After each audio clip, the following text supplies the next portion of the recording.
마태복음 21장. 예수님과 제자들이 예루살렘에 가까이 오시다가 올리브산 길목에 있는 벳바게라는 곳에 이르렀습니다. 예수님께서는 거기서 2명의 제자들을 마을로 보내셨습니다. 예수님께서 말씀하셨습니다. 너희는 맞은편 마을로 들어가거라. 그러면 당나귀 한 마리가 새끼와 함께 묶여있는 것을 발견할 것이다. 그 당나귀를 풀어서 나에게 가져오너라. 만일 누가 너희에게 무슨 말을 하거든 주님이 필요하시답니다 라고 하여라. 그러면 즉시 내어줄 것이다. 이것은 예언자가 말한 것을 이루려고 하신 것이었습니다. 시온의 딸에게 말하여라. 보아라, 내 왕이 내게로 오신다. 그는 겸손하여 당나귀를 탔는데 어린 당나귀 곧 나귀 새끼를 타고 오신다. 2 제자들이 가서 예수님께서 지시하신 그대로 했습니다. 그들은 당나귀와 그 새끼를 데리고 와서 그 등에 자기들의 옷을 깔았습니다. 예수님께서는 그 위에 앉으셨습니다. 수많은 사람들이 자기 옷을 벗어 길에 깔았고 나뭇가지를 잘라 똑같이 했습니다. 예수님의 앞뒤에서 따라가던 사람들이 소리쳤습니다.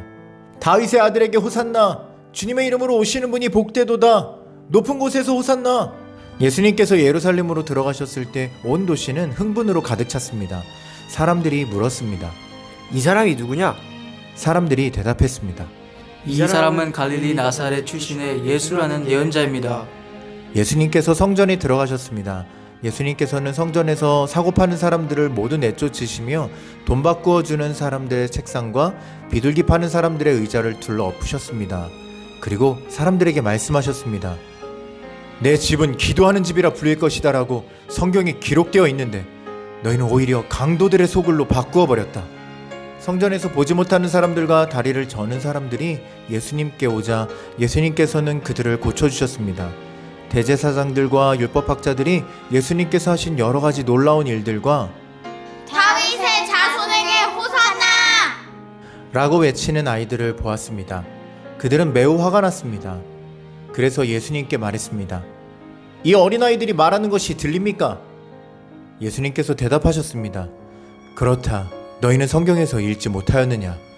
어린이와 젖먹이들의 입으로 찬양을 준비하셨다. 예수님께서 그곳을 떠나 베단이라는 마을로 가셔서 거기서 밤을 보내셨습니다. 아침이 되어 예수님께서 예루살렘으로 돌아오실 때 몹시 시장하셨습니다. 마침 길 옆에 있는 무화과 나무 한 그루를 보시고 나무 곁으로 다가가셨습니다. 그러나 그 나무에는 잎사귀만 있을 뿐 열매는 보이지 않았습니다. 예수님께서 그 나무를 향해 말씀하셨습니다. 다시는 내가 열매를 맺지 못할 것이다. 그러자 즉시 나무가 말라버렸습니다. 이것을 본 제자들이 놀라서 물었습니다. 어떻게 무화과 나무가 그렇게 빨리 말라버렸습니까? 예수님께서 제자들에게 대답하셨습니다. 내가 너희에게 진정으로 말한다. 너희가 만일 의심하지 않고 믿기만 한다면 내가 이 나무에게 한 것을 너희도 할 수 있다. 그뿐 아니라 이 산더러 산아 들려서 바다에 떨어져라 하고 말하면 이건 역시 그대로 될 것이다. 너희가 믿고 기도로 구하는 것은 모두 받을 것이다. 예수님께서 성전에 오셔서 가르치실 때 대제사장과 백성의 장로들이 와서 물었습니다. 당신은 무슨 권한으로 이런 일을 하는 것이오? 누가 당신에게 이런 권한을 주었소? 예수님께서 이들에게 대답하셨습니다. 나도 너희들에게 한 가지를 묻겠다. 만일 나에게 대답하면 내가 무슨 권한으로 이런 일을 하는지 말해주겠다. 요한의 세례가 하늘로부터 온 것이냐 아니면 사람에게서 온 것이냐? 제사장들과 장로들이 서로 의논을 하였습니다. 만일 우리가 하늘로부터 왔다고 하면 그러면 어째서 너희는 요한을 믿지 않았느냐라고 말할 것이고, 그렇다고 사람에게서 왔다고 하자니 백성들이 두렵구나. 왜냐하면 모든 백성들이 그를 예언자라고 믿고 있기 때문이다. 그래서 그들은 예수님께 대답했습니다. 우리는 알지 못하오. 그러자 예수님께서 말씀하셨습니다. 그러면 나도 너희에게 내가 어떤 권한으로 이런 일들을 하는지 말하지 않겠다. 너희는 어떻게 생각하느냐? 어떤 사람에게 2 아들이 있었다. 그가 첫째 아들에게 가서 말했다. 아들아, 오늘은 포도밭에 가서 일해라. 그 아들은 싫습니다 라고 대답했다. 그러나 나중에 마음을 바꾸고 포도밭으로 갔다. 이번에는 둘째 아들에게 가서 아까와 똑같이 말했다. 둘째 아들은 대답했다. 예, 그렇게 하겠습니다. 그러나 실제로는 가지 않았다. 2 아들 가운데서 누가 아버지의 뜻대로 행했느냐? 그들이 대답했습니다. 첫째 아들입니다. 예수님께서 그들에게 말씀하셨습니다. 내가 너희에게 진정으로 말한다. 세리와 창녀들이 너희보다 먼저 하나님의 나라에 들어갈 것이다. 요한이 올바른 길로 너희에게 왔으나 너희는 그를 믿지 않았다. 그러나 세리와 창녀들은 그를 믿었다. 너희는 이것을 보고도 여전히 회개하지 않고 그를 믿지 않았다. 다른 비유도 잘 들어보아라. 어떤 밭 주인이 있었다. 그가 포도밭을 일구고 담장을 두르고 포도즙을 짤 구덩이를 파고 망대를 세웠다. 그리고 포도밭을 농부들에게 빌려주고 여행을 떠났다. 추수할 때가 다가오자 주인은 농부들에게 종을 보내어 자기 몫의 수확을 받아오게 했다. 그러나 농부들은 그 종들을 잡아서 하나는 때리고 하나는 죽이고 또 하나는 돌로 쳐 죽였다. 그 주인은 처음보다 더 많은 종들을 그들에게 보냈다. 그러나 농부들은 그 종들에게 똑같은 짓을 했다. 결국 주인은 자기 아들을 농부들에게 보냈다. 그는 농부들이 내 아들은 존중할 것이다 라고 생각했다. 그러나 농부들은 아들을 보며 서로 말했다. 이 아들은 상속자니 이 사람을 죽이고 유산을 가로채자. 농부들은 그 아들을 잡아 포도밭 밖으로 끌고 가서 죽였다. 그렇다면 포도밭 주인이 왔을 때 이 농부들을 어떻게 하겠느냐? 그들이 예수님께 대답했습니다. 그 못된 농부들을 죽일 것입니다.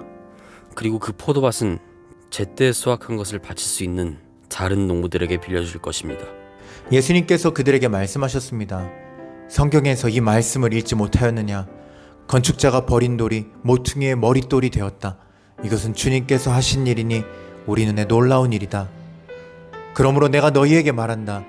하나님께서는 하나님의 나라를 너희에게서 빼앗아 열매를 맺는 민족에게 주실 것이다. 이 돌 위에 떨어진 사람은 깨어질 것이며 또한 이 돌이 사람 위에 떨어지면 그는 산산조각이 날 것이다. 대제사장들과 바리새파 사람들은 예수님의 이 비유를 듣고 자신들을 두고 하시는 말씀이란 것을 알았습니다. 그들은 예수님을 체포하고 싶었지만 사람들이 두려웠습니다. 왜냐하면 사람들은 예수님을 예언자로 생각하고 있었기 때문입니다. 마태복음 22장. 예수님께서 사람들에게 다른 비유를 들어 말씀하셨습니다. 하늘나라는 아들의 결혼잔치를 마련한 왕에 빗댈 수 있다. 왕이 종들을 보내어 잔치에 초대한 사람들을 모셔오게 하였다. 그러나 이들은 오려고 하지 않았다. 그러자 왕은 다시 다른 종들을 보내며 말했다. 초대받은 사람들에게 잔치가 준비되었다고 말해라. 소와 살찐 송아지도 잡았고 모든 것이 다 준비되었으니 어서 결혼잔치에 오라고 하여라. 그러나 사람들은 종들의 말을 듣지 않고 제 갈 길로 갔다. 어떤 사람은 밭에 나갔고 어떤 사람은 장사하러 갔다. 나머지 사람들은 종들을 잡아다가 그들을 모욕하고 죽였다. 왕은 매우 화가 났다. 그는 군사를 보내어 살인자들을 죽였다. 그리고 온 도시를 불태워버렸다.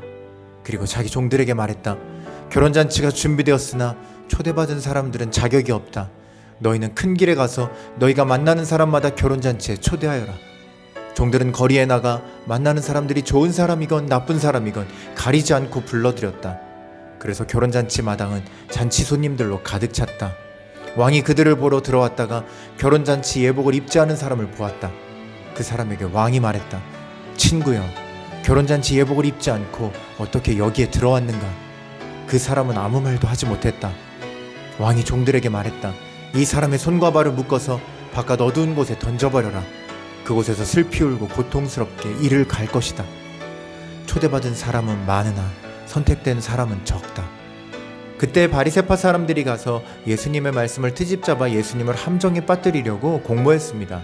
그들은 자기들의 제자들을 헤롯 당원들과 함께 예수님께 보냈습니다. 이들이 말했습니다.